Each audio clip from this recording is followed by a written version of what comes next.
Alright, let's take a look at this lap. What am I doing here?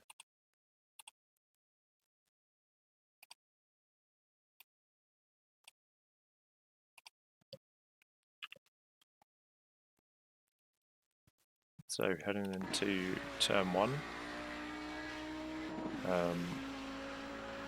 Let's exclude that, that's not a corner. Braking at 4.5. About the 4.5.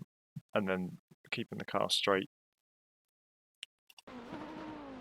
If you're using the set I shared, then the car will be wandering around on the brakes quite a bit, so you'll see during the lap quite a lot of steering inputs to keep the car heading in the right direction during braking phases.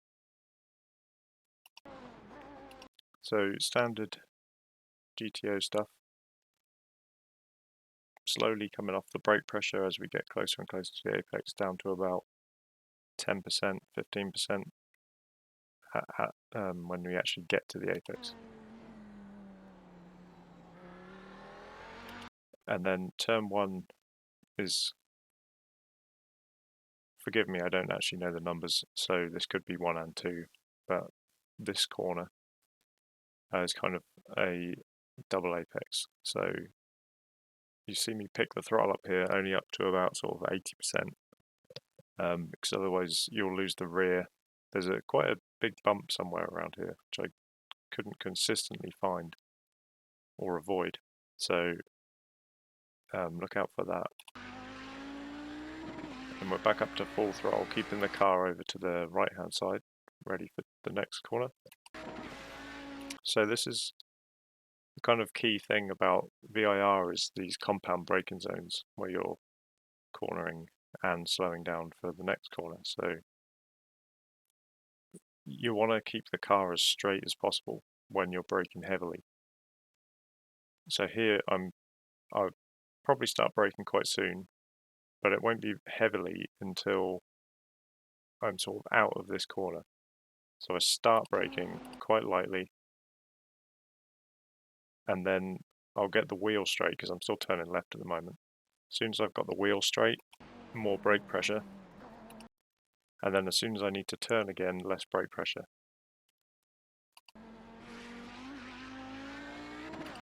So I'll just play that through again so you can see what I mean.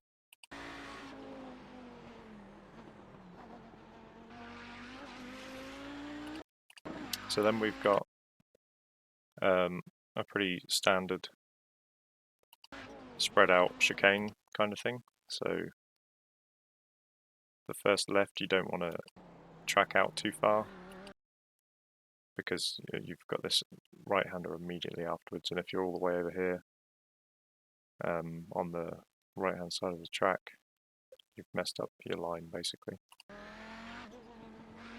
And we accelerate out to the outside of the track, aiming for the end of this curb, and then you see there's no inputs here, and I'm basically waiting for the front of the car to bite. When you feel it bite, get back on the throttle, and then this section is flat out.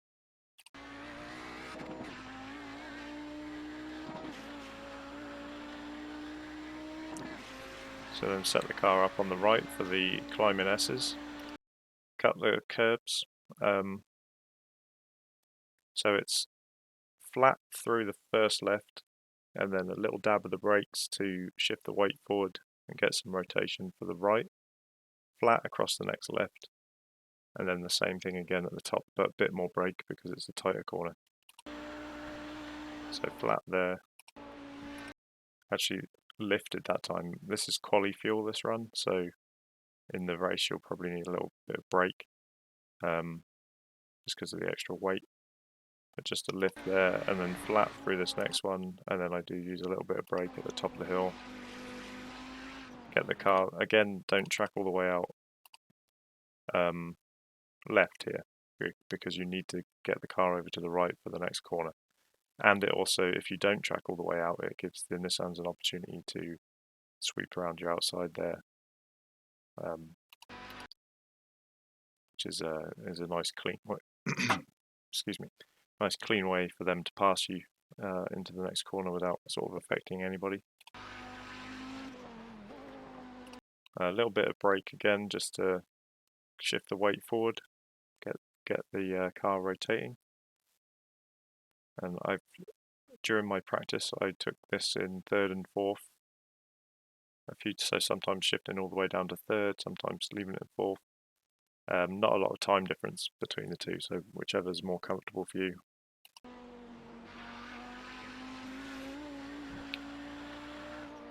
Then the second compound braking zone, oak tree. So I'm braking at the 3. Yeah, at the 3 marker, and then same kind of thing. So decent brake pressure in a straight line. I reduce the pressure, as you see there, just because I'm starting to turn, and then I'll probably get a little. I kind of just maintain that pressure. I do briefly get back on the brake a bit more, just in the brief straight bit between the two. But basically, you don't want to have heavy brake pressure with steering lock. It's not a good combination. So then I'm on the minimum amount of pressure just to keep some weight on the front, keep the car rotating, and then all the way up to the apex, and then just jam the throttle. I can slightly feed it in there, but you know what I mean.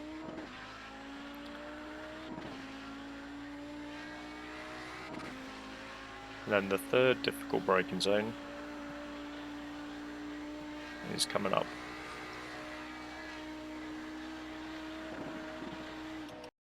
So my kind of reference for braking is the 1 marker, but also I like this end of this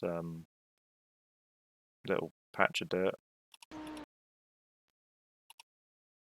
from on board.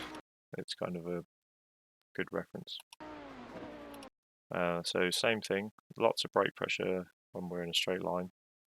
Now, because this is a big stop from quite high speed, you're kind of sacrificing your ability to turn in favor of more brake pressure. So as you come up over the crest, I'm reducing the brake pressure, but that's more than I would normally have, and then kind of trying to pitch the car to the left, but I'm not going to bother. It's essentially, it's not worth it to try and get the car all the way to the left here. So I'm just getting it as left as I can by cutting the curb, and then I've increased the brake pressure already now that I've got the wheel straight, and just head kind of straight for the apex. So you're essentially straight lining that braking zone rather than modulating the brake like I was in the others.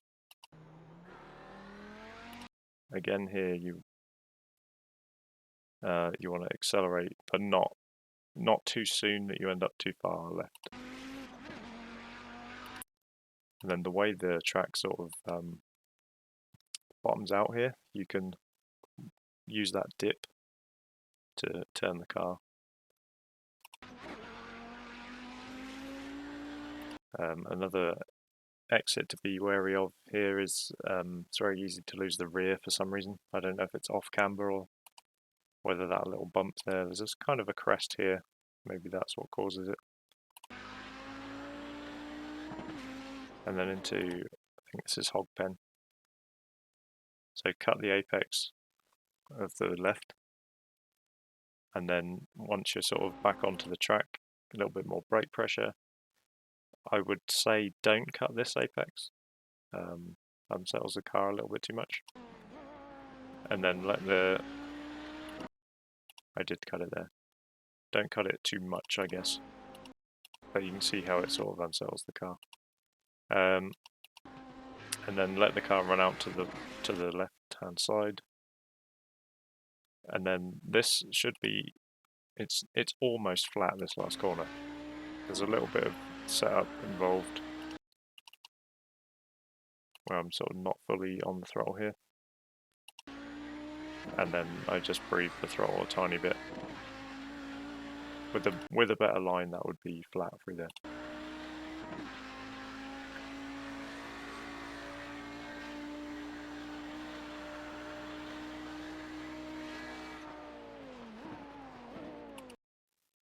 Alright, that's this week's lap guide.